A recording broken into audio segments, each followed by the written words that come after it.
polka jalocro entero peñande ruputupa. Así mismo, Arami, polka jalocro entero peñande ruputupa.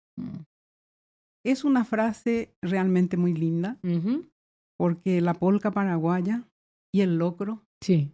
La polka paraguaya porque ¿quién no sabe bailar polka, no? Y el locro es un plato realmente obligado. Es una forma de decir, ¿verdad? Forma parte del menú cotidiano de las familias. Sí.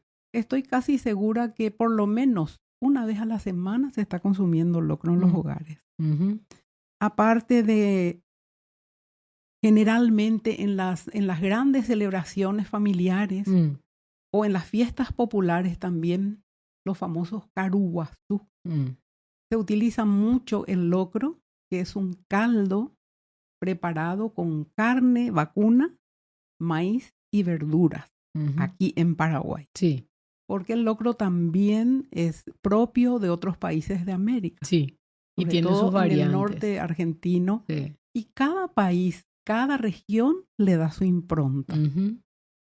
Posiblemente lo que se quiera decir con esta frase es que la polca paraguaya y el locro sean las cosas que verdaderamente nos alcanza a todos. Qué lindo. Es así. Sí. Qué lindo.